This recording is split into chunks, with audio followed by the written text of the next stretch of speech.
Me run the place like the dust. Like this badness man a talk about. 100 strong when we a march out. Gunman full of tough killer all but you can't this man a not and gas up. We full of teeth like sharp mouth. Mount of people we kill God can't count. Funny not coast full of narcos. And we no fling stone in a glass house. And up a road I'm in afraid to take my mask off. A few moments later.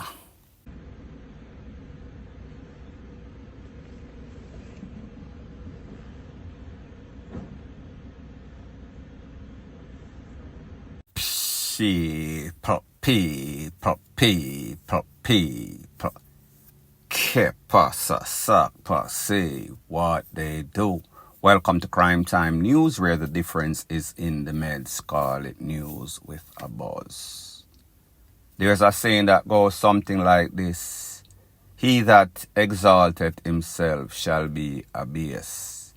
The higher that the monkey climbs is the more that he is exposed. By abase, you can call it bait in a Jamaica.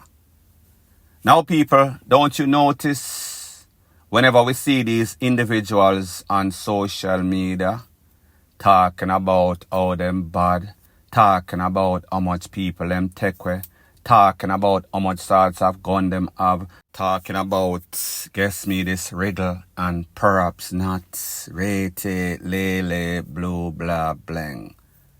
Within 24 hours, you always see them in the custody of the poor. Now, people, it is surprising a place like Jamaica in which there are so many gangs, so many wanted men, wanted for numerous takeout, numerous pie.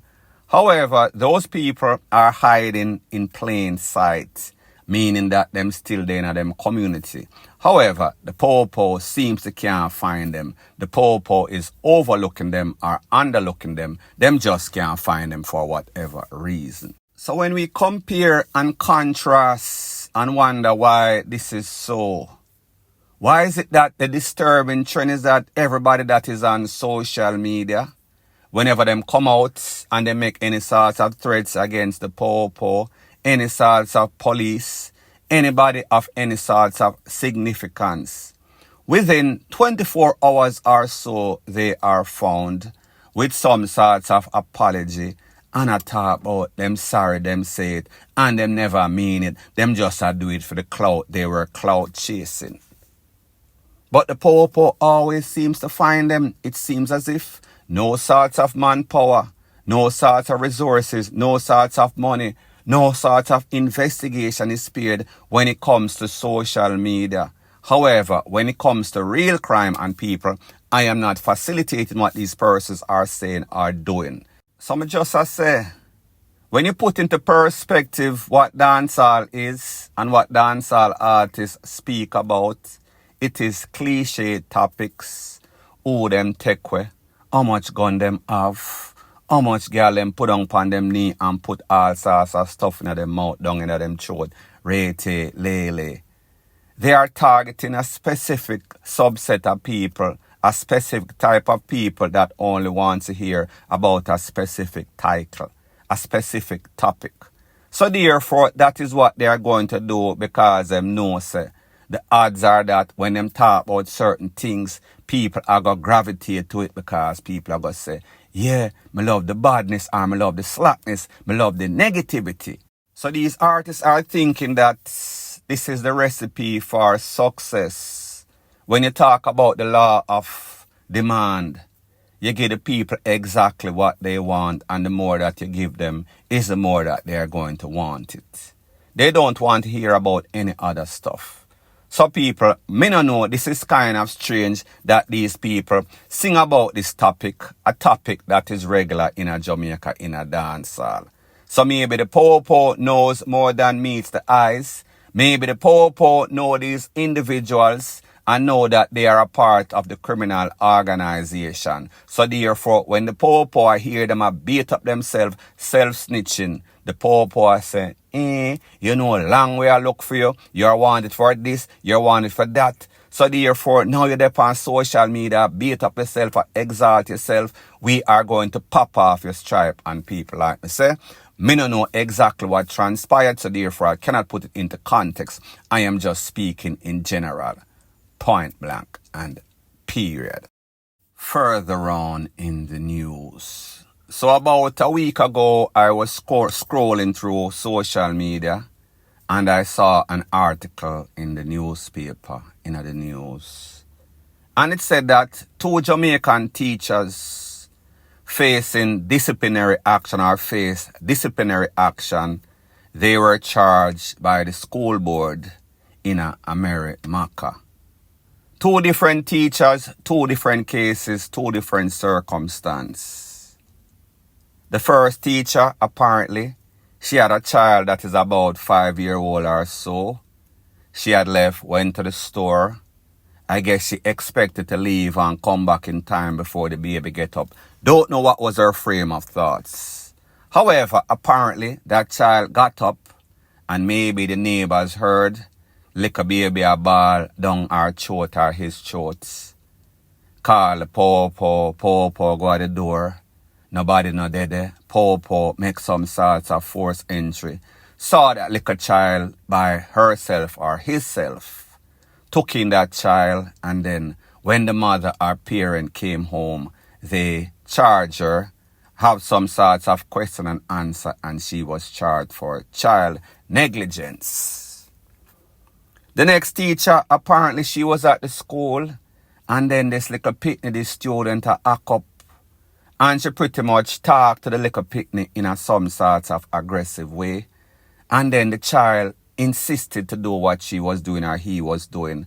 And then she called up the people and pitney by some sorts of hoodie. That means it's like a pullover with some sorts of hoodie over it.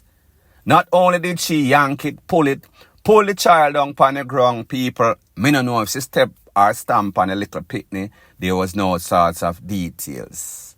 However, of course, you know that the school board, the principal and the dean and so on brought up this teacher.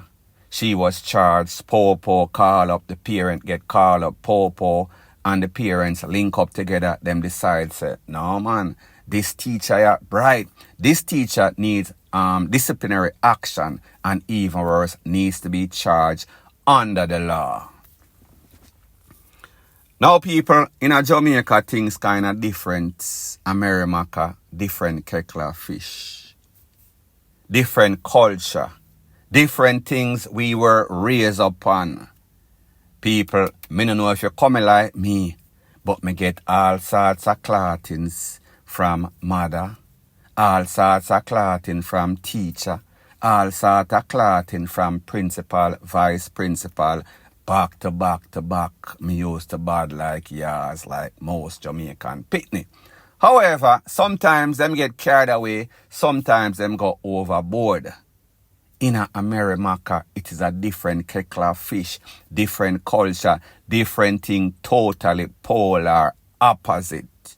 You can't raise your voice at any other pitney, including your own, even worser people pitney, especially if you're a teacher, principal, dean, or discipline coach, whomever you is.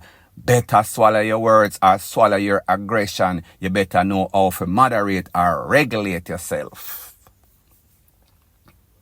So I say this to say that there's a saying that goes something like this. Bad habit, it is hard to break. Bad habit that is coming from generation, passed down to generation, passed on to the next generation, decades of FUCKRY and what is ABUSC just being highlighted lately. Even in a Jamaica, them say, you can't touch no pick no more, you can't BEAT no pick no more. People, that was not the norm back in the days. Me I go tell you a story, and I am not going to call up the name of the school where me used to go in a Jamaica. Primary school. There was one specific teacher. You know, when you have the exam for your pass from primary school and go to high school, you have certain teacher where at them run the place. Everybody that goes to their class or in for them class or for them extra lesson, them have got pass. You could have done like bat. You could have worse than Baka Jamal. You have got pass. once that teacher there, he was like the man. So the point I am trying to make is that every parent wanted their child to go to this man's class or this man's extra lesson. However, this man was very bad. This man come like the Hitler at school. This man used to walk around with some sorts of leather belt. When I talk about leather belt, I talk about one big broad leather belt, maybe about 4 or 5 inches wide by how belts stay. He used to walk around and ask all sorts of questions like a Jamaican Jeopardy or school challenge quiz. And if you don't get it right, once him pass and point by you and say 10 times 50 or whatever the hell the question is, and you get it wrong, sklodoy. And people, when I say sklodoy, I don't talk about in your hand. I am talking about he would reel up full force and clot you across your back, cross your hand, cross your head, cross your face. Anyway, him feel any angle him there and decides him going to reel up and put it on you at there so you're going to get it. And people, when we get it, including me, we would thought that it was the normal thing. However, like me say, he would probably clot up a couple of students, but the students would pass for their chosen high school. So therefore, it was allowed. It was facilitated. That is not the case. And I have been in America for a couple of decades. Me no know that happened in there. And people like me say, them in Jamaica, especially what we are seeing on social media, they are as bad as it gets. Even in America, me no see that. I am not going to say that it is not equal or on par, but me just say. These teachers now, these two specific teachers, I am going to explain what happens. Them they are Jamaica, say teacher don't really get any sorts of pay compared to what you get in America. As a matter of fact, a lot of the teachers that leave from Jamaica that are the top teachers, when they go to America, they are teacher of the month, teacher of the year, get all sorts of award, get all sorts of big up by all sorts of mayor, rate, lele, blue, blah, blank. So they are definitely making a very positive impact in the educational system in America for sure. However, the ones are the bad apples are the ones that don't realize that, listen, this bad habit that you left from Jamaica with, you cannot go to the people and place. This type of thing in which you have a little picnic 5-year-old and you go left them for 5-6 hours or you gonna party rate, that can't work in America. Because everybody that is your neighbor is looking out for thy neighbor. So therefore, if them hear any sorts of up-tempo balling in the house and them things are some sorts of picnic, they are going to act as if it is their own. So therefore, them are going to call the popo, them are going to call the relevant authority. And when the relevant authority and the popo come, they are going to take it to the fullest extent. As it pertains to the one that drag the picnic and push the picnic down on the floor, hold her by her hoodie or him by his hoodie. That is going to be even a bigger problem. Those are charges that might be criminal. I think it is criminal. Well, definitely it is criminal, or at least negligence. When it comes to old people and young people in America, they are priority. They are shielded. They are guided. So my point is this. These people get the opportunity to leave the land of milk and honey like them call it. And yeah, tell me say them couldn't just hold them temper. Now people like me say, things can push people over the edge. And if you're not used to certain culture, repeatedly over and over, you're seeing the thing, it will get you. And sometimes even the average person might flip them lid. However, people, you should always remain professional at all time. Do not go up above and beyond. Do not go outside of the protocol or the procedures of the rules and regulation wherever you live, because it is going to be problematic. So therefore, these two teachers get disciplinary action, get charged, going to get some sorts of case, probably get convicted. Not sure that they are going to get any sorts of jail time. However, they are going to be coming back to Jamaica from whence they came. their life changed from good to better, and it is going to go back to coming back to Jamaica, like coming back to America. However, different kind of scenario, wherever them want to call it. So people, me just say, never break under pressure. Never let the stress of your job get the better of you that you flip. Always remain calm under pressure. Always make better heads prevail. Think wisely, or else whatever you do or say can and will be used against you, and it will affect your life and the life of your family tremendously. Because remember, when these people get this opportunity, meaning the teacher, you can bring your family, whether you have your husband, your picnic. Everybody's up there straight. Everybody gets a course to get some sorts of residency that can lead to some sorts of citizenship. It can change a generation of family forever. So I just say, do not get a chance and then blow this chance because of your anger management problem or your temper. Point blank and period. So anyways, people, thanks once again for checking out my video. If you appreciate videos like these, please show your appreciation by liking, commenting, sharing and subscribing to my channel. That is how YouTube promotes videos like these to like-minded, sensible persons like yourself. And last but not least, please subscribe to my next channel. It is called Jamaica Dancehall Source. I'll be pinning the link to that channel in the description of this video. Bless up.